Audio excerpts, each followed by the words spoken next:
देखो, टाटा जब भी कोई गाड़ी लॉन्च करती है लोगों का दिल ज़रूर जीतती है। कुछ टाइम पहले उसने अपने पंच का फेसलिफ्ट लॉन्च किया और लोगों को कुछ ऐसी चीज़ें देखने को मिली जो लोग एक्सपेक्ट भी नहीं कर सकते थे, यानी टर्बो इंजन वगैरह भी आपको देखने को मिला।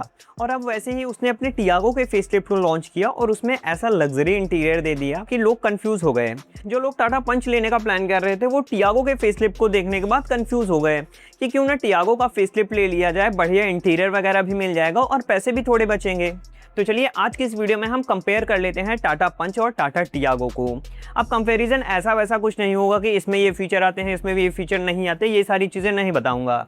जो रियल लाइफ एक्सपेक्टेशन है उसको बताऊंगा, जो रियल लाइफ सिचुएशन है उसको बताऊंगा, रियल लाइफ के हिसाब से सारी चीज़ें लेके चलूँगा। तो चलिए इस वीडियो को स्टार्ट करते हैं। सबसे पहले बात कर लेते हैं गाड़ी के बेस मॉडल के बारे में। अगर आपको अपनी गाड़ी में हिल होल्ड असिस्ट चाहिए तो आपको पंच ही लेना पड़ेगा। पंच के अंदर इलेक्ट्रॉनिक स्टेबिलिटी कंट्रोल की पूरी किट आती है, यानी सारे फीचर्स आते हैं उसके, जो आपको टियागो के अंदर देखने को नहीं मिलेगा। टियागो के अंदर आपको ABS विद ABD सिर्फ देखने को मिलता है और हिल होल्ड असिस्ट वगैरह कुछ भी देखने को नहीं मिलता।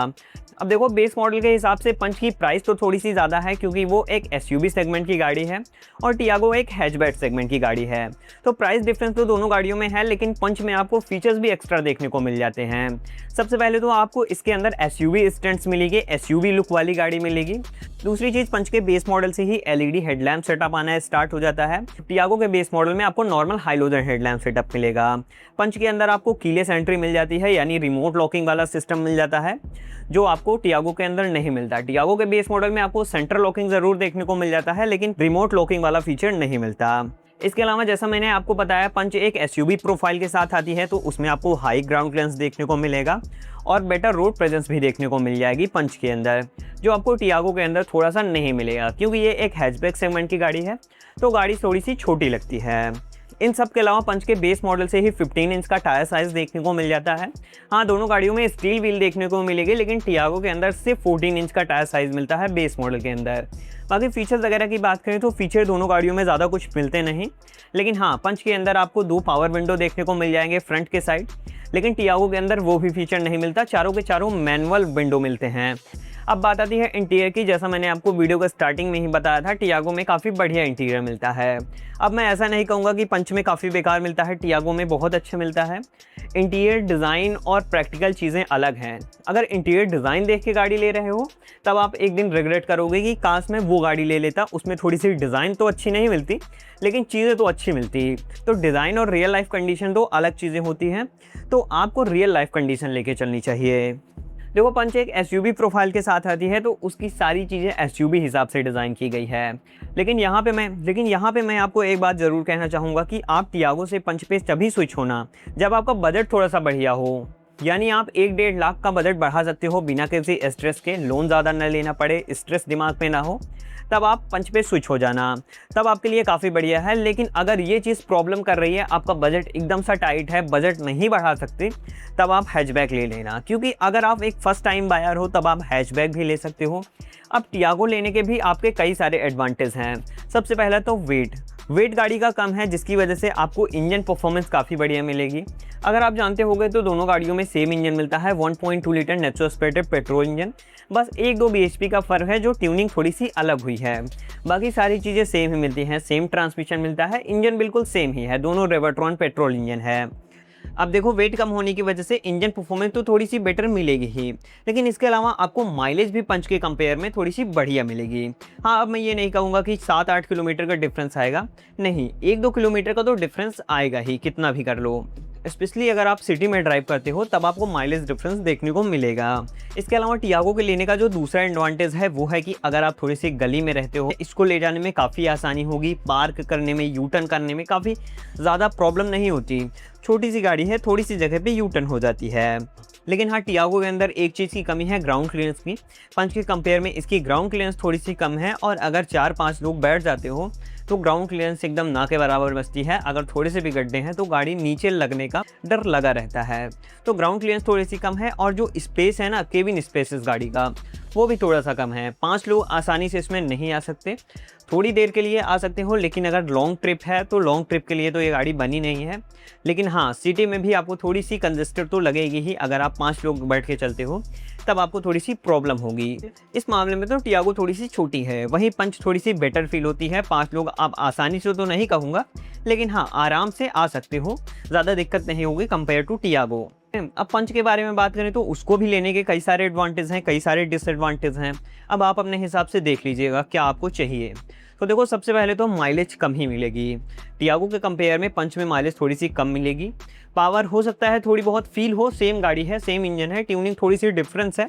टियागो के इंजन में हैचबैक के हिसाब से ट्यूनिंग की गई है और पंच में एसयूवी के हिसाब से ट्यूनिंग की गई है। तो यहाँ पे आपको थोड़ी सी डिफरेंस देखने को मिलेगी परफॉर्मेंस के मामले में। बाकी पंच की जो प्रोफाइल, डायमेंशन, ग्राउंड क्लियरेंस वगैरह है वो एक एसयूवी के हिसाब से है, तो उसकी जो सेटिंग पोजीशन है वो आपको काफ़ी बढ़िया मिलेगी। कॉन्फिडेंस मिलेगा गाड़ी को चलाने में, वो आपको काफ़ी बढ़िया मिलेगा। तो जो चीज़ हैचबैक के अंदर आपको नहीं मिलती, वो एसयूवी वाला कॉन्फिडेंस पंच के अंदर मिलेगा आपको। दूसरी चीज़ रोड प्रेजेंस। पंच की रोड प्रेजेंस काफ़ी बढ़िया है, ये अपने काइगर और मैग्नाइट वगैरह को भी टक्कर देती है, उससे बड़ी बड़ी सी भी लगती है। जब से इसका फेसलिफ्ट आया ये थोड़ी सी और बल्कि सी हो गई है, पहले थोड़ी सी शार्प लगती थी लेकिन अब थोड़ी बल्कि लगने लगी है। तो रोड प्रेजेंस इस गाड़ी की काफ़ी बढ़िया आती है। इसके अलावा सस्पेंशन भी पंच के अंदर काफ़ी बढ़िया यूज़ किया गया है, उतने टफेस्ट साइड नहीं है और उतने सॉफ्टेस्ट साइड भी नहीं है। अगर आप ख़राब रोड पे भी चलते हो तो भी आपको उतना ज़्यादा फील नहीं होगा, लेकिन टियागो को अगर आप ख़राब रोड पे गांव जैसे एरियाज़ में रहते हो तब आपको थोड़ा सा फील होगा, गाड़ी को नीचे से लगने का डर लगा रहता है अगर गाड़ी ओवरलोडेड है। लेकिन पंच के साथ ये नहीं होता, अगर आप गाड़ी में थोड़े से ओवरलोडेड भी हो फिर भी उसका सस्पेंशन वो मैनेज कर लेता है, क्योंकि वो एसयूवी के हिसाब से डिज़ाइन ही किया गया है। बाकी टियागो और पंच के अंदर जो सारी चीज़ें डिपेंड करती हैं ना, वो है आपके बजट पे। अगर आपका बजट पंच वाला है तब आप पंच ले लीजिए, लेकिन अगर कम है तब आप टियागो ले लीजिए। टियागो काफ़ी बढ़िया गाड़ी है, नया फेसलिफ्ट आया है, नई डिज़ाइन आई है, फीचर्स भी ठीक ठाक हैं, लेकिन बेस मॉडल मत लीजिएगा, थोड़े से अपर वेरिएंट लीजिएगा। पंच के कंपेयर में थोड़े से फीचर ज़्यादा मिल जाएंगे। अगर आप पंच का बेस मॉडल ले रहे हो, उसका प्योर या प्योर प्लस आ जाएगा उतने प्राइस में, तो आप उसको ले लीजिएगा। लेकिन यहाँ पे मैं आपको एक बात कहना चाहूँगा कि अगर आप बजट स्ट्रेस कर सकते हो बिना किसी टेंशन के, बिना किसी स्ट्रेस के, तब आप बजट ज़रूर स्ट्रेस कीजिएगा। कल को आपको ये फील ना हो कि टियागो के बजाय पंच ही ले लेता, जो ज़्यादा बढ़िया होती, थोड़े से पैसे एक्स्ट्रा डाल देता, क्या ही चला जाता। तब आप पंच पे जाइए, क्योंकि हाँ, टियागो लेने के बाद हो सकता है आपको थोड़ा सा रिग्रेट फील हो, क्योंकि आपके पास एक ऑप्शन था कि टियागो के बाद आप पंच पे स्विच हो सकते हो। अब बात कर लेते हैं रियल लाइफ के एक इम्पॉर्टेंट पॉइंट, मेंटेनेंस कॉस्ट के बारे में। क्योंकि गाड़ी तो आप ले लोगे, लेकिन मेंटेनेंस कॉस्ट क्या है। अगर आप एक स्मार्ट बायर हो तो सबसे पहले आप मेंटेनेंस कॉस्ट देखोगे कि इस गाड़ी का जो मैं लेने वाला हूँ इसका मेंटेनेंस कॉस्ट क्या रहा है। तो पंच और टियागो दोनों सेम ब्रांड की गाड़ी हैं, सेम इंजन आता है, तो मेंटेनेंस कॉस्ट भी लगभग दोनों गाड़ियों में सेम ही आती है। लेकिन पंच में आपको 4-5% एक्स्ट्रा मेंटेनेंस कॉस्ट ज़्यादा देनी पड़ेगी, क्योंकि अगर आप एक एसयूवी ऑन कर रहे हो, एक हैचबैक ऑन कर रहे हो, तो थोड़ा डिफरेंस है। तो आपको थोड़ा सा एक्स्ट्रा, ज़्यादा नहीं, 4-5% का ही डिफरेंस होगा दोनों के मेंटेनेंस कॉस्ट में। तो भाई बस यही सारी चीज़ें थी दोनों गाड़ियों के अंदर। मैंने बेसिकली इसमें कंक्लूज़न आपको बताया है कि कौन सी गाड़ी बेटर है रियल लाइफ के हिसाब से।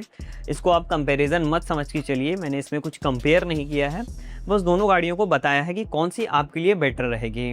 अब आप अपने प्रेफरेंस के हिसाब से दोनों गाड़ियों को चूज़ कर सकते हो, पंच को भी ले सकते हो, टियागो को भी ले सकते हो। अगर आपका बजट टाइट है तब आप टियागो पे जाइए, लेकिन बजट थोड़ा सा बढ़िया कर सकते हो तब आप ज़रूर पंच पे जाइए, ये मेरा रिकमेंडेशन है।